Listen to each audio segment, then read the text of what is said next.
Hi, I'm Erik Linask. I'm here in the TMC newsroom with Rico Vitale from Enablence Systems. Rico, good morning. Thanks for joining me. Morning, Erik. So we're coming to you here from the LA Convention Center at IT Expo West 2010. So Rico, we were talking earlier, really one of the key things that Enablence wants to do here today is you sort of come out with a new presence in the industry. What is the new Enablence? Who's the new Enablence? So Enablence we've been in business for 27 years, and with the acquisitions that we've made and the products that we've made, we now have a very broad and a very deep company. We're one of the few vendors in the market where we are both making component level products, looking at not only today's technology, but looking into the future, looking at much, much higher bandwidths for long haul and short haul optics, for app access and transport, as well as having a complete product line for, again, for that transport, access, fiber, copper, and mixed plant architecture. What are some of the biggest issues that you're seeing, particularly with regard to your customers? Some of the biggest thing is everyone recognizes that fiber is the way that the world is going. The problem is trying to get it to a point where the users or the suppliers of the technology, the service providers, can get it in a cost-effective way so that they can actually get a return on their investment in a time period that they can live with.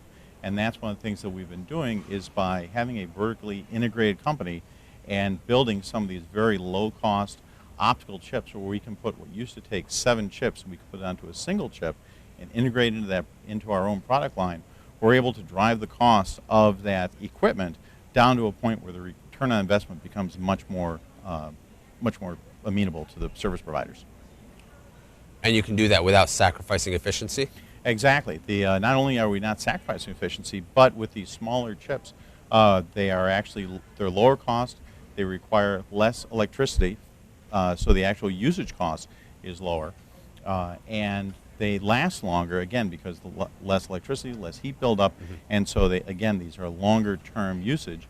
And as everything becomes more and more compatible and backward compatible, they allow a much longer lifespan for the technology and interoperability with other products. Sounds an awful lot like a lot of the green technology conversations that we're having as well. Is that a particular focus as well, or is that kind of a byproduct of what you've been able to do? It is a byproduct. I mean, the goal is smaller, faster, cheaper.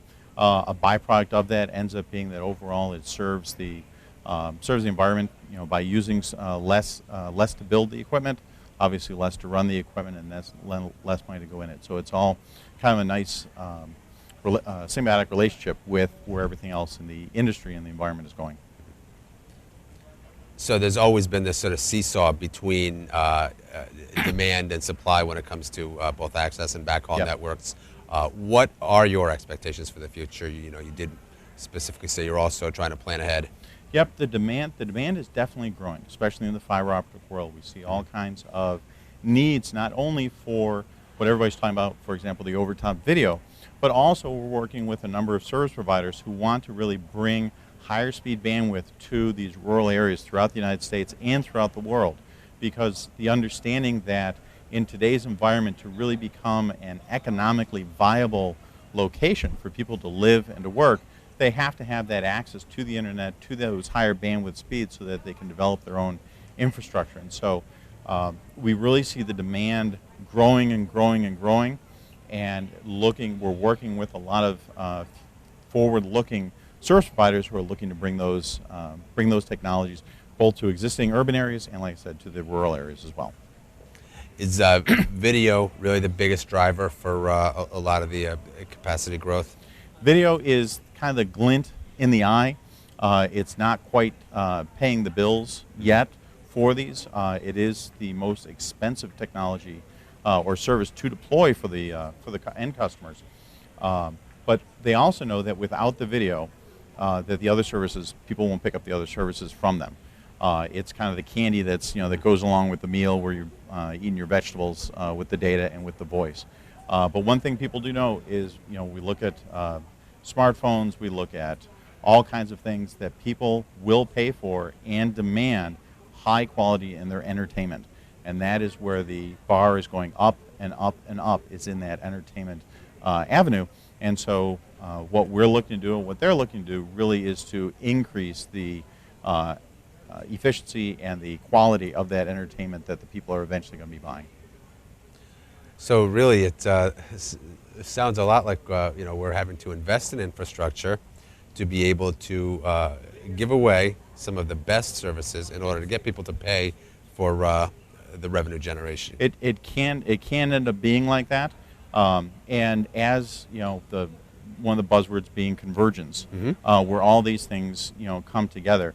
And with any type of new infrastructure, it allows creativity in the provision of those services, where today we're talking about bundled, but we're bundling disparate services. It very well could be that creativity brings where these not only are bundled from a billing standpoint, but they become much more bundled from a deployment standpoint, and then you get your even further efficiencies, which very well may make all of those 3 bundled services or 4 bundled services, talk about wireless, into a higher profit margin for the service providers overall. How big can video become in the mobile market? It can be, and this is kind of where I get kind of my own age kind of shows through, where after having seen high definition television on a TV, I don't know why anybody would want to watch it on a small smartphone, but knowing that the younger generation, that's where they're going, especially internationally, and we're seeing a very large demand.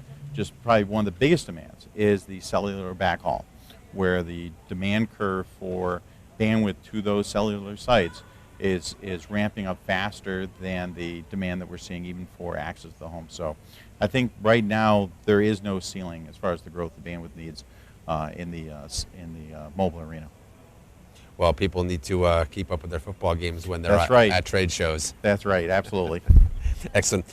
Rico, thanks very much for joining me.